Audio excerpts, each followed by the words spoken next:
Most men over 50 don't miss signs of interest from women because they're clueless or slow. It's because the signs themselves have changed. She won't be giggling like a teenager or making a tovious with flirty touches. Instead, she might ask a soft, almost forgettable question. One that seems casual, harmless even, but actually opens a door. If you don't recognize it and step through, that door shuts quietly and themament passes. You walk away thinking, you had a pleasant chat. She walks away thinking, guess he wasn't into me. You didn't say anything wrong. You just didn't say what mattered. You didn't recognize the question beneath the question. And that's what this video is really about. Those hidden moments when a woman is making a move. It's just not in this way most men are trained to spot, because when she's interested, she'll want to clear it. She gently tests the waters with the questions wrapped in curiosity and care. But let's start. With one of the most common but masochist questions, a woman will ask when she's interested, how old are you really? Now on the surface it seems harmless, even playful. But when a woman leans in and asks that, she's an asking to check your ID. She already knows you are not 30. She's not interested in your birth year. She's interested in how you were your age. Whether you carry IT like it's something to be ashamed of, or like it's something that's made Eureka deeper, wiser. If you squirm or deflect, try to make a joke, or worse, act like it's a trick question, she notices, because she's not asking for an ember, she's asking for your confidence. A man who says, old enough to know what matters, young enough to enjoy it, or smiles and says, you want number. The attitude is speaking from a place of grounded assurance. He's not trying to be younger. He's owning who he is. And that's magnetic. I remember Rick, sharp guy, 64, stylish, divorced, told me about this woman Hemet in a jazz lounge downtown. After a bit of friendly conversation, she leaned in and said it. How old are you really? Rick, trying to be witty, shot back, too old for you. She laughed, but not the kind of laugh he wanted. Theme mood cooled instantly. And later, her realized he didn't just miss the joke. He missed the moment. It's when a woman asked that. She's already thinking, maybe. Next comes another one that sneaks in under the radar. Why are you two married? It might sound nosy or judgmental at first, but it is an interrogation. It's curiosity laced with something more. She wants to know, are you emotionally open now? Is there room in your life for someone like me? Others where many men fumble. They there open up way too much, diving into their romantic past. Or they close the door with a bitter comment like, tread it once, never again. Neither of thousand's worth give her what she's real asking for. She wants to know if you're still capable of connection, not if you are still bleeding from the past. Say something steady, real, but light. Life kept me moving, but now I've got room for something real. Or haven't found the right woman yet. Maybe until now. These kinds of answers show her that you're present. That you've unpacked the baggage and left room for something new.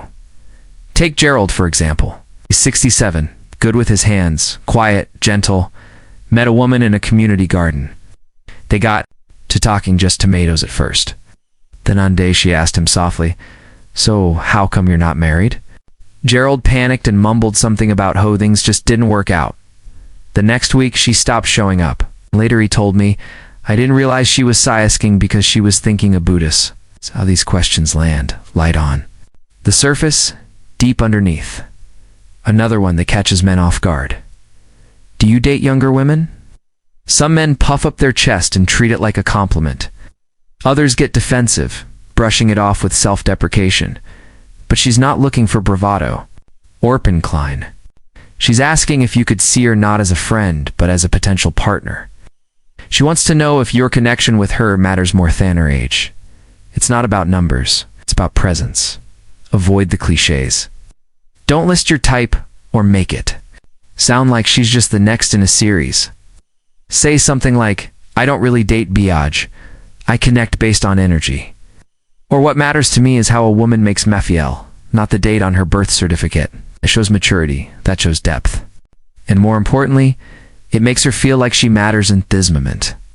Not because she's younger, but Becca, something's clicking between you.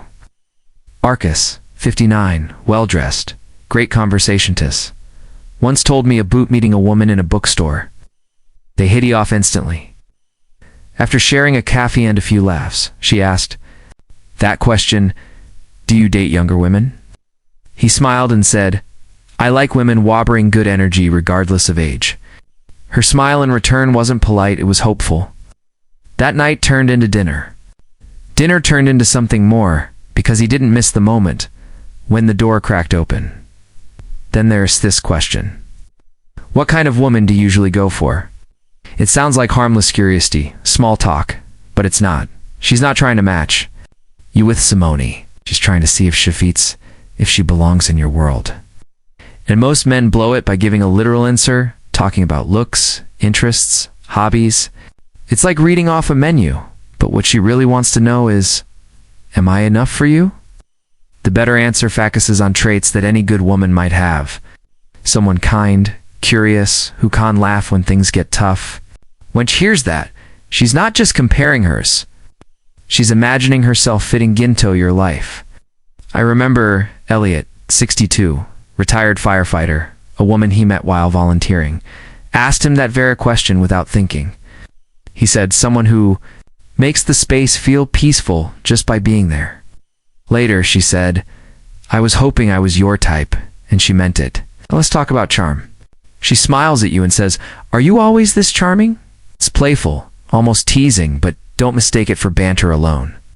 This is on the rare moments when attraction is sitting right there between you, plain and open. She's not just complimenting you. She's watching how you hold that compliment.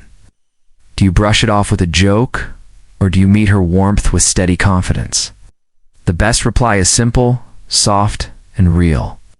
Try only when with someone who brings it out of me or I. Save it for moments that matter. That's the kind of response that keeps the door open gently but firmly. It tells her that you're present, that you see her, and that you're not scared of a little emotional intimacy. Alan, 68, told him about a dinner party where a woman leaned in and asked him that exact thing. He replied, that depends, Ari. Always this. Curious. She didn't stop looking at him the rest of the night. Now this one might catch you by surprise. Why don't you have a girlfriend? It sounds casual, but this is one of the most revealing questions a woman can ask. She's not just making conversation. She's trying to figure out if you're still capable of relationship, of emotional connection, and if Yawan's war with bitterness or resignation. She'll hear it loud and clear. Instead, answer with openness, with possibility. Say something like, I've taken my time, but I'm open to being surprised. Or, I've been working on myself, and I think I'm finally ready for something real. William, 71, sharp and elegant, had a woman ask him this at a gallery event. He looked her straight in the eye and said, I've been learning to be a better man. And now I'm ready for a better kind of love. And that's all it took. Then calmest, bravest question of them all. Will you ever date someone like me? This is as close to a confession as most women get. She's not asking casually. She's sputting her heart out there, just a little. Wrapped in humor, softened with a smile, but underneath it's vulnerable. It's raw and it's real. The wrong answer, like stalling. Joking or dodging hurts more than you realize. The right reply. Honest, clear, gentle, something like I'd be lucky if I could. Charlie, 66, ex-military, non-nonsense kind of man. Told me about a walk he took with a woman he'd been slowly getting close to. One evening under the fading sun, she looked at him and asked, would you ever date someone like me? Looked at her and said, I think I'd be a fool not to. She took his hand and kept walking. That's how you meet a moment with grace. And finally, don't forget some of the biggest signs of interest don't come from words at all. They come from her body, the way she leans in, the way her eyes linger, a soft touch on your arm, the way she laughs a second too long, or tear jokes. These aren't accidents. They're signals, subtle but real. Daniel, 70, widower, told me about a woman in his film club. She used to sit closer, touch his hand during jokes. He thought it was nothing until she stopped. And when that quiet warmth disappeared, Heffenly realized she had been waiting for him to notice, but the moment had passed. That's how nonverbal attraction works. It's silent, but it's powerful. And if you're not paying attention, It vanishes before you know what you missed. So here's the truth. After 50, attraction doesn't shout. It whispers.